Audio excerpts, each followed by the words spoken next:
사실 또 이번 시정 연설에 앞서서 이재명 대통령은 에이펙 성과를 띄우면서 트럼프 대통령과 핵 추진 잠수함 연료 공급 협의를 이끌어낸 것에 대해서도 큰 외교적 성과다라면서 자평을 했습니다. 하지만 이제 막상 들여다보면은요, 이 핵 잠수함 프로젝트가 얼마나 현실적인가 이 부분은 따져봐야 할 부분들이 좀 많이 있는데요. 이것부터 좀 따져봐야 할 것 같습니다. 핵 잠수함 건조에 대해서 트럼프 대통령은 필라델피아 조선소에서 만들라라고 말했죠. 하지만 미국에서의 건조는 비용과 시간 부담이 크다는 지적이 나옵니다. 그러다 보니까 우리 정부에서는 또 국내에서 건조하겠다라고 하고 있는데요. 국내 건조가 이제 훨씬 합리적이라고 하지만 또 앞으로 넘어야 할 문턱이 더 높은 것도 사실입니다.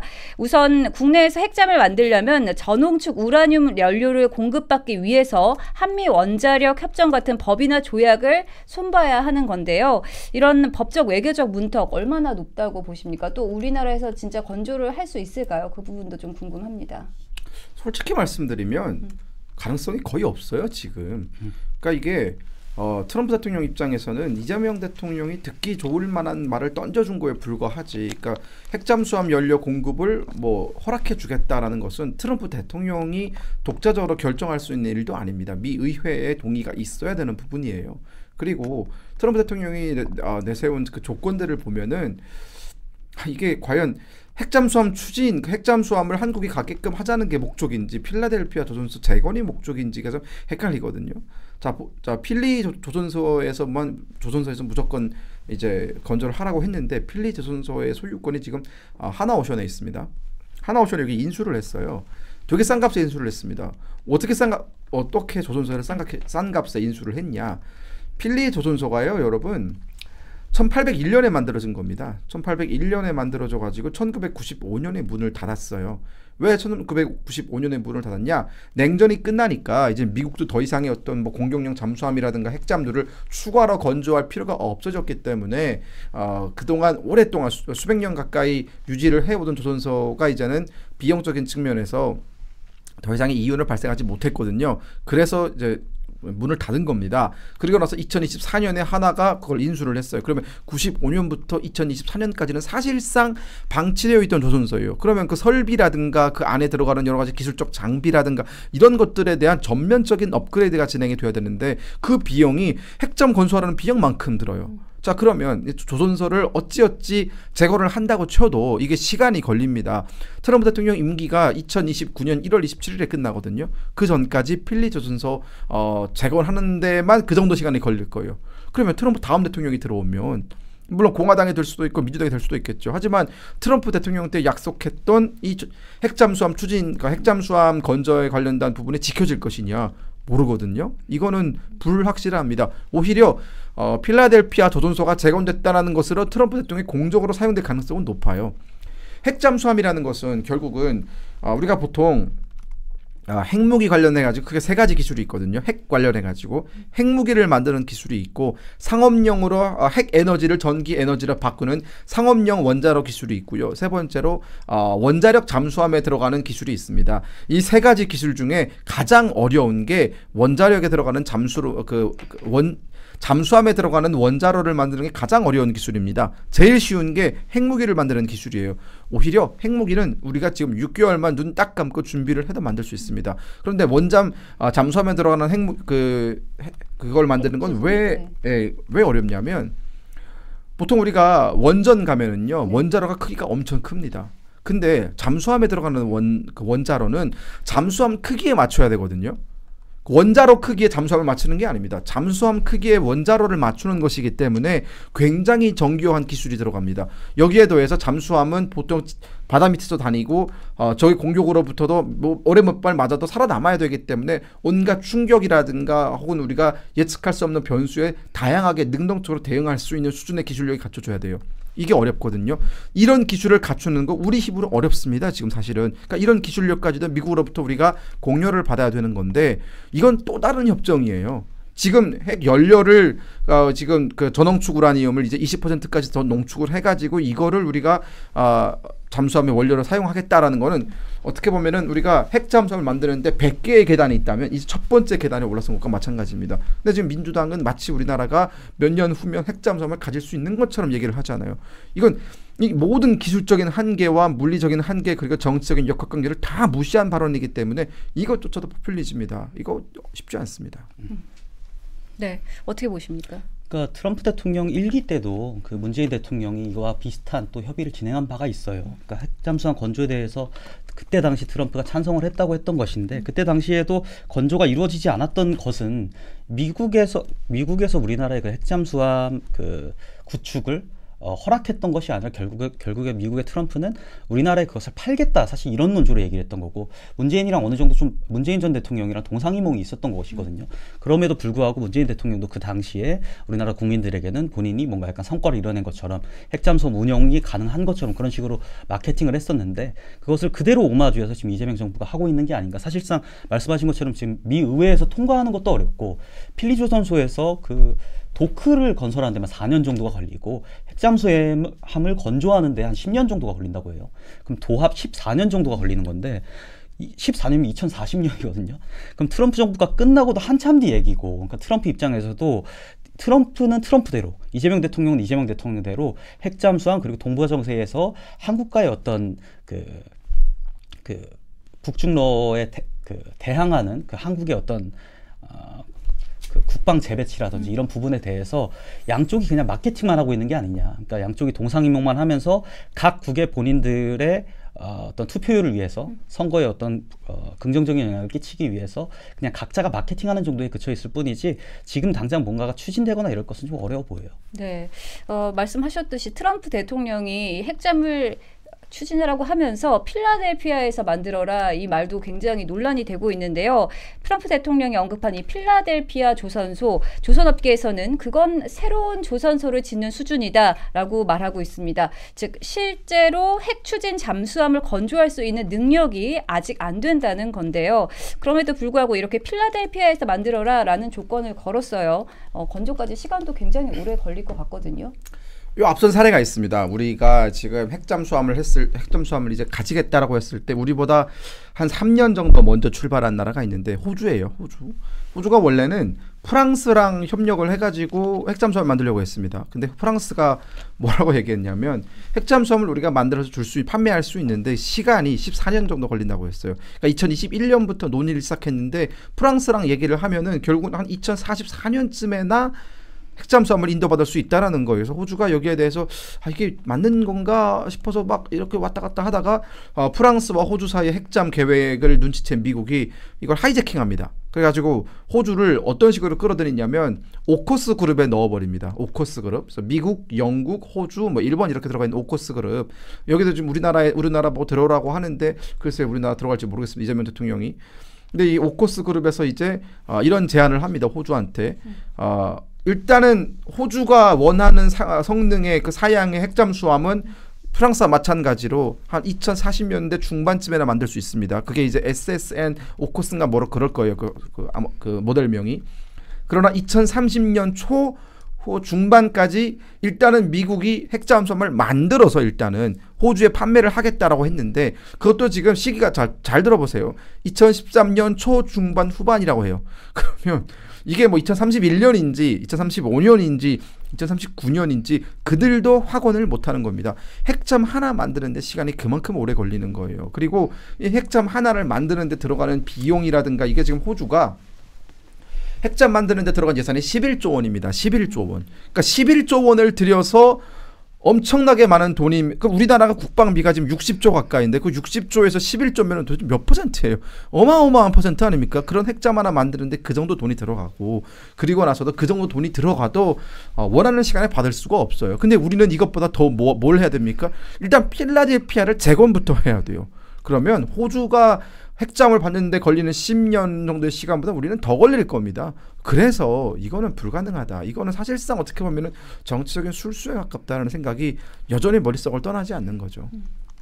자, 우선은 뭐 건조되는 것 자체가 좀 힘들다라고 말씀을 해주셨는데 이런 우려도 좀 있습니다. 우리나라가 국내 건조를 지금 고집하고 있지 않습니까? 그러다 보니까 미국이 이것에 대해서 불편해하면 동맹 문제가 좀 악화될 수 있다 이런 지적도 나오고 있는데요. 이 부분은 어떻게 좀 보십니까? 사실 이제 트럼프가 발표하는 내용과 우리 이재명 정부가 발표하는 내용이 전혀 다른 상황에서 지금 팩트시트 얘기도 나오고 있지만은 전혀 그런 것들이 명시되지 않을 확률이 높고 그냥 단순히 지금 뭐 진전 중 혹은 뭐 적극적으로 좀 논의 중 이런 얘기들만 공중에 붕 뜰 확률이 높다. 그래서 장기적으로 봤을 때는 우리가 필리주선소에서 건조를 할지 아니면 단순히 우리가 지금 이재명 대통령이 말하는 것처럼 우라늄 재처리라든지 아니면 우라늄 농축 기술이라든지 이런 부분에 대해서 허가를 어느 정도 받느냐 요 정도만 가지고 저희가 조율을 할 것이지 미국이랑 애초에 지금 다른 얘기를 하고 있기 때문에 이게 뭐 협상이 뭐 결렬이 된다거나 아니면 미국에서 우리나라에 대해서 뭐 불쾌한 감정을 가지게 돼서 뭐 트럼프가 우리나라를 좀 나쁘게 본다든지 이런 부분이 사실 그런 단계까지는 오지 않을 거라고 저는 보고 있습니다. 네.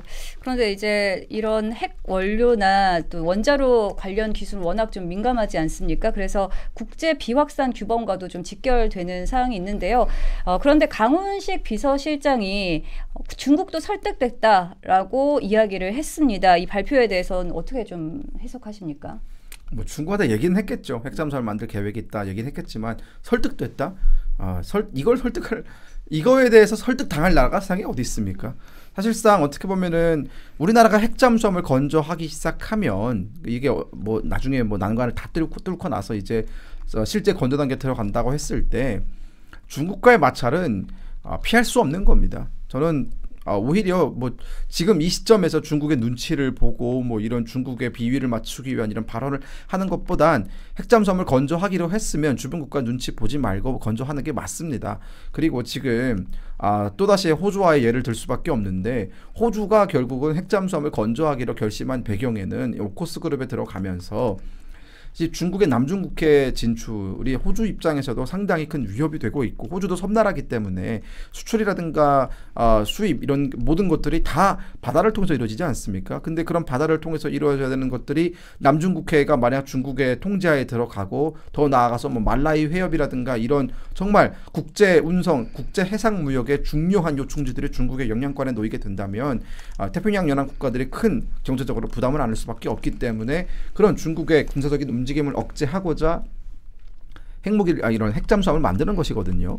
그렇기 때문에 우리도 결국은 서해에서의 어떤 우리 해상 주권을 보호하고 또한 동중국해라든가 혹은 남중국해라든가 이런 일대에서 우리 상선들의 무역 활동을 좀 보장하고 더 나아가서 우리 해군의 자유로운 작전을 보장하기 위해서 핵잠수함을 만들고 또 북한의 잠수함이라든가 이런 것들을 우리가 견제하기 위해서 만든다라고 했으면 눈치 보지 말고 이런 어설픈 얘기 하지 말고 만드는 게 맞습니다. 네, 사실 또 이번 주에 한미 팩트시트가 발표될 예정이라고 합니다. 이게 사실상 이 핵잠 협력의 세부 합의문이 될 텐데요. 그렇다면 여기에 최소한 건조 장소라든지 연료 공급 방식 또 이런 여러 가지 핵심 항목들이 좀 포함되어야 할 것 같은데 실무 협상 단계에서 반드시 넣어야 할 조항이라든가 이런 것 좀 어떻게 보십니까? 그러니까 사실상 한국 주도로 그 핵잠수함을 건조한다는 내용이 들어가면 베스트긴 합니다. 근데 그것이 사실상 불가능한 상황이 될 것 같고 말씀하신 것처럼 미 의회 승인도 받아야 되고 트럼프 입장에서도 굳이 우리에게 그런 승인을 내줄 이유가 없거든요. 그렇기 때문에 이건 불가능하고 제가 생각할 때는 장기적인 관점에서 이게 미국의 어떤 그 마스가 조선업 부활 심리를 이용해서 장기적으로 우리나라에서 상당한 기술을 갖고 있으니 그 건조 기술을 갖고 있으니 이것들이 우리나라에서 이루어지면서 미국이 거기에 이제 파티로서 참여를 하는 것이 미국에도 장기적으로 득이 된다는 것을 설득하는 정도가 전 베스트일 거라 보고 그 팩트시트 내에 뭐 지금 전홍축 우라늄 그러니까 저희가 20% 미만의 전홍축 우라늄만 지금까지 가공할 수 있었고 그리고 핵연료 재처리에 대해서도 우리가 지금 어느 정도 좀 막혀 있었거든요. 그러니까 불가능한 상황이었는데 네. 그것을 승인하는 정도만이라도 팩트시트에 들어가게 된다면 그거 자체로도 우리가 좀 많이 성과를 보는 게 아니겠냐, 현실적인 대안이 아니겠냐 이런 말씀드립니다. 네. 자, 이어서 좀 북한의 움직임도 좀 살펴보도록 하겠습니다. 북한이 방사포를 쐈습니다. 그런데 시점이 참 미묘합니다. 한중 정상회담 직후 그리고 미국 국방장관의 방한 일정에 맞춰서 발사가 이루어진 건데요. 일부에서는 북한이 한중 관계와 한미 동맹을 동시에 흔드는 메시지를 보낸 거 아니냐 이런 분석이 나오고 있습니다. 어떻게 보셨습니까? 북한의 군사적 도발이 결국 이재명 정부 들어서도 끊임없이 이어지고 있습니다. 지금 보면은 한 달 사이에 벌써 세 번째 군사 도발이에요. 그 최근 그러니까 가장 처음에 게 이제 그 극초음속 단거리 탄도미사일 발사했었죠. 그게 평양 인근에서 발사를 해가지고 저기 그 황해가 아니죠. 함경북도 어랑군 뭐 여기까지 날아갔다고 해요. 근데 그거를요 남쪽으로 돌리면 딱 그 사거리가 경주까지의 거리였습니다. 그러니까 평양에서 경주까지의 거리가 약 400km 정도 되거든요. 그러니까 명확히 경주에서 열리고 있는 에이펙 행사를 방해하기 위한 목적 혹은 본인들의 어떤 세력이라든가 위세를 좀 과시하기 위한 목적에서 미사일을 발사를 했고, 또한 트럼프 대통령이 한국으로 오는 날에 북한은 함선에서 지상을 공격할 수 있는 이제 그 함대지 순항 미사일 그 불새였나요? 그걸 발사 시험을 했었죠. 그리고 또한 이렇게 방사포 발사 시험을 했는데 이 방사포는 아마 초대형 구경의 방사포일 겁니다. 사실상 이건 미사일로 봐야 되는 것 아니냐라는 수준의 그런 방사포 시험을 하고 있는데, 결국 지금 북한이 보여주고 있는 움직임은 그겁니다. 뭐 얼마 전 트럼프 대통령도 북한과 대화를 하고 싶다라는 그 제안을 여러 차례 했었고, 지금 이재명 정부는 집권하자마자 지금까지 거의 뭐 매일같이 북한에 대해서 여러 가지 루트를 통해 가지고 지금 구애를 하고 있지 않습니까? 하지만 그런 구애 혹은 여러 가지 대화에 대해서 북한은 여전히 관심이 없다라는 걸 지금 보여주고 있는 것이고, 네.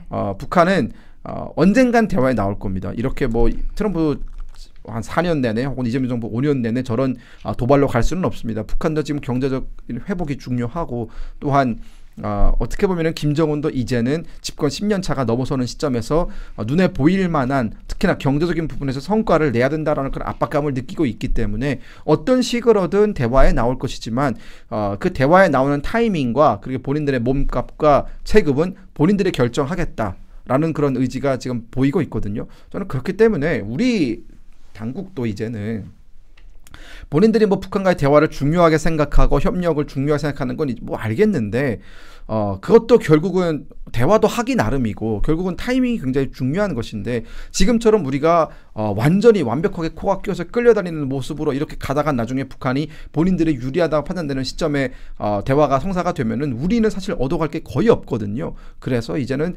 스탠스라든가 혹은 방향성을 좀 재조정해서, 뭐 대화 중요한 건 알겠지만 그래도 우리도 우리의 원칙적인 입장이라든가 혹은 우리가 원하는 타이밍이라든가 이런 것들은 좀 염두에 둘 필요가 있지 않나. 국민들 입장에서도 좀 보기가 불편해요. 불편하다기보다는 뭐랄까요, 좀 자존심이 상합니다. 사실은 이런 것들이. 아니 북한 같은 거지 국가가 본인들 그냥 뭐 원하는 대로 도발을 해버리고 그냥 본인들 원하는 대로 막 막말을 해버리고 이렇게 하는데, 우리는 여전히 대화 중요하다라고 하면서 국민적인 자존심은 안중에도 없이 북한의 비위 맞추기만 전전긍긍한다면 이건 사실 대한민국 국민으로서 지켜보기가 굉장히 좀 뭐랄까요, 좀 어렵죠. 좀 슬프고 좀 고달프죠, 사실은.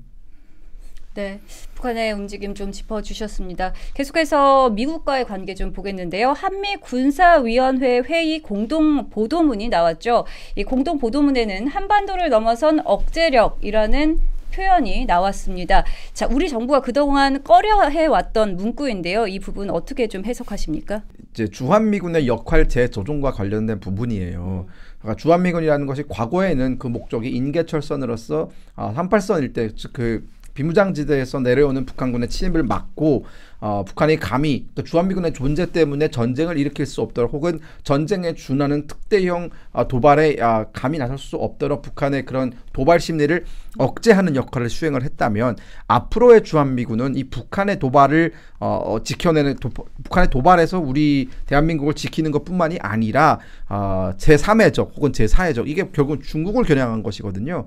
중국의 여러 가지 어떤 서해에서의 중국의 움직임이라든가 혹은 중국이 대만과의 어떤 전쟁에 대만을 군사적으로 압박을 하려고 할 때 여기에 대해서 뭐 우리 한국군이라든가 혹은 주한미군이 여기에 공동으로 대처하자라는 그런 의지가 담은 건데 말씀하신 것처럼 이런 지금 여러 가지 어떤 그 주한미군의 역할을 확대시키고 재조정하고 이런 것들은 이재명 정부 입장에서는 부담이에요. 왜냐하면 북한에 대해서도 저렇게 불정적인 태도를 보이는 이재명 정부가 중국에 대해서는 더하지 않겠습니까? 그런데 그런 중국을 정면으로 겨냥하는 그런 이런 공동선언문 보도문이 나왔다라고 하는 것은 역으로 얘기하면은 이번에 한미 정상회의에서 결국은 이재명 정부가 본인들이 정말 우려하고 하고 싶지 않은 일조차도 해야 될 만큼 미국한테 상당 부분 많이 코가 꿰었다라는 그런 생각이 들어서 대한민국의 국군의 관점에서 본다면 이건 잘된 일이다. 그러나 이재명 정부의 관점에서 본다면은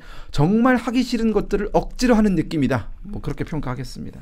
네, 역시 북한 전문가시라서 정말 굉장한 그 사이트를 볼 수 있는 것 같습니다. 자, 이렇게 전자권 전환이 논의되는 와중에 이렇게 영내 억제력 확대가 강조가 된 겁니다. 결국 미국이 주한미군을 러시아나 중국까지 한반도 밖으로 활용하려는 의도를 공식화한 거 아니냐 그런 분석도 나오고 있거든요. 이거에 대해서는 어떻게 보십니까?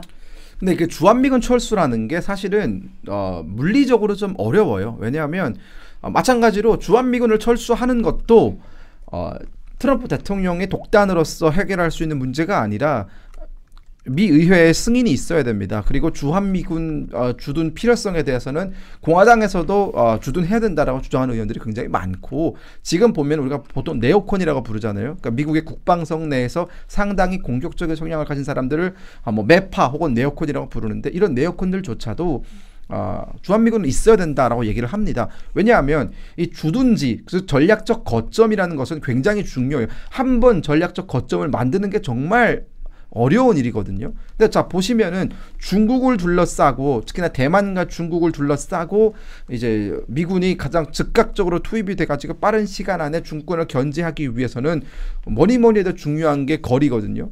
근데 지금 오키나와에 물론 미군이 있지만 오키나와에 주둔하고 있는 미군의 숫자는 캠프 험프리스에 있는 미군의 숫자보다 많지 않습니다. 그리고 캠프 험프리스 평택에 있는 주한미군 기지는 전 세계에 파병 나가 있는 모든 모든 미군 기지를 통틀어서 가장 시설이 좋고 가장 현대적이고 가장 큽니다.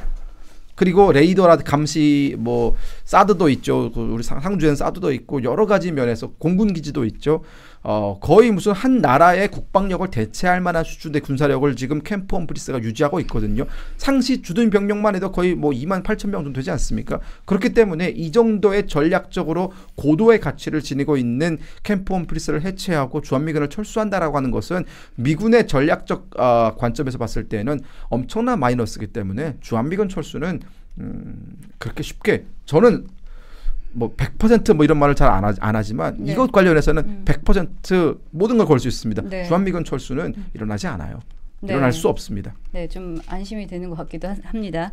네, 그런데 자 이번 회의에서 또 눈여겨봐야 할 점이 전자권 전환과 동맹 현대화를 동시에 언급했다는 점인데요. 일각에서는 미국은 전략적 유연성을 얻고 우리는 방위비 부담과 국방비 증액만 떠안는 구조다라는 지적이 나오고 있습니다.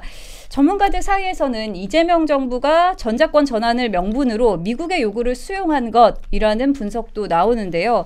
주권 강화가 아니라 오히려 미국의 역의 전략에 맞춘 종속적 동맹이 되는 거 아니냐 이런 지적도 나오고 있거든요. 어떻게 좀 보십니까? 미국의 역의 전략에 맞춘 종속적 동맹이라는 것은 사실은 굉장히 어떻게 보면은 미국을 모욕하는 발언일 수도 있습니다. 우리가 지금 한국전쟁이 53년에 끝났죠. 그리고 이제 6.25 끝나고 나서 주한미군이 지금까지 수십 년 동안 우리나라를 지켜주는 역할을 했었거든요.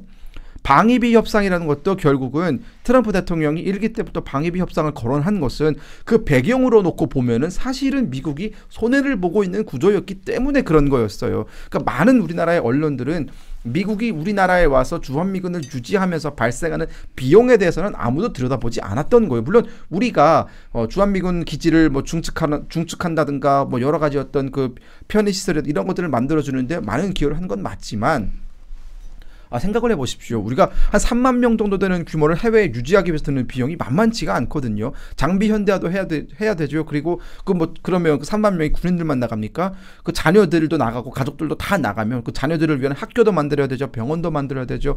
그 부가적으로 필요한 시설이 정말 많단 말이에요. 그러면 그 예산을 다 미국이 충당을 해왔어요. 우리도 물론 냈지만 미국이 낸 예산이 훨씬 많았습니다. 이런 불평등한 구조에 대해서 트럼프 대통령이 문제를 제기하는 것인데 우리는 지금까지 주한미군으로부터 여러 가지 어떤 우리나라의 안보를 지켜주는 그런 혜택을 받아오다가 돈 좀 내라고 한다고 해서 어떻게 미국 돈 저렇게 많이 내라고 하냐라고 손가락질하는 형국이거든요. 이거는 우리를 지금까지 지켜준 사람에 대한 예의가 아니다라는 생각이 들고, 물론 미국과의 동맹에 대해서 우리도 우리의 이익을 챙기고 철저히 대한민국 국익의 관점에서 미국을 바라보는 것이 맞습니다. 자, 그런데 우리가 6.25 전쟁을 떠올려 보자고요. 6.25 전쟁에 미군이 수십만 명이 참전을 해가지고 몇만 명이 죽었습니다. 거의 7만 명, 8만 명 정도 전사를 했어요. 그러면 그들이 그렇게 와가지고 그 수만 명의 젊은 목숨들이 죽어나갈 때 그건 미국의 국익에 맞는 거였습니까? 한반도의 남쪽을 지키는 게 미국의 국익에 맞는 거였을까요? 그렇지도 않았어요. 오히려 미국의 국익은 애치슨 당시 국무부 장관이 그었던 애치슨 라인에 잘 드러납니다. 미국의 국익은 일본만 지키는 것으로서도 충분히 보장이 된다라는 거였어요. 그러나 애치슨 라인을 그렇게 그었음에도 불구하고 북한군이 쳐들어왔을 때 미국이 우리를 도와준 것은 자유민주주의라는 가치를 지켜야 된다라는 그런 굉장히 숭고한 이념의 관점으로 들어오는 것이거든요. 우리는 그것에 대해서 굉장히 감사함을 느껴야 됩니다. 지금 주한미군 나가라라고 하고 전작권 전환 빨리 가져와야 된다라고 부르짖고 막 주한미군을 마치 무슨 눈에 낀 티처럼 막 그렇게 생각하는 사람, 티끌처럼 생각하는 사람들은 감사함을 모르는 사람들인 거예요. 주한미군이 없었다면, 미군의 참전이 없었다면 우리는 지금 김정은 시다발이 하고 있어야 되는 겁니다. 그렇기 때문에 이런 종속적 동맹이라든가 이런 것에 대해서 표현을 우리가 좀 신중하게 해야 될 필요가 있는 것이고, 동맹의 현대화라는 것은 결국은 우리한테도 필요한 부분입니다. 대만에서 이 대만과 중국이 만약 예를 들어서 군사적인 긴장 관계가 전쟁 상태로 발발하게 된다면 대만 해협을 지나는 우리나라의 어떤 모든 수입의 물동량들은 다 올스톱하게 되는 거예요. 우리나라는 수출과 수입에 의존하는 빈도수가 상당히 높은 나라인데 우리나라 전체 수출입 물량의 약 60에서 65%가 1년마다 그 대만 해협을 왔다 갔다 합니다. 근데 그 대만 해협이 중국의 그 손아귀에 넘어간다면 우리는 수출과 수입에 막대한 피해를 입을 수밖에 없거든요. 그렇기 때문에 대만 문제는 남의 나라 문제가 아니라 우리나라가 먹고 사는 문제이기도 합니다. 그래서 동맹의 현대화를 통해서 우리도 우리의 군사력을 대만 해협에 투자를 해서 중국이 감히 대만을 먹지 못하도록 막는 것도 대한민국의 국익에는 굉장히 옳은 거다. 그렇기 때문에 동맹의 현대화, 우리가 손해보는 구조가 아니고 오히려 대한민국의 어떤 그 국력을 한 단계 더 업그레이드 시킬 수 있는 동맹 현대화를 빌미로 우리가 미국으로부터 더 많이 받아낼 수 있는 것들이 있거든요. 핵잠수함도 똑같은 논리로 받아낼 수 있는 거예요. 우리 대만 해협 지키는데 우리도 일조하겠다. 근데 우리가 대만 해협에 나가서 작전할 수 있는 함선이 없다. 핵잠수함 만들게 도와줘. 요구할 수 있는 겁니다. 저는 종속적 관계 이것에 대해서는 지금 더불어민주당이라든가 혹은 촛불 행동이라든가 이런 사람들의 삐뚤어진 사고방식에 대해서 강하게 우리가 좀 비판을 해야 된다라는 말씀을 굉장히 길게 드렸네요.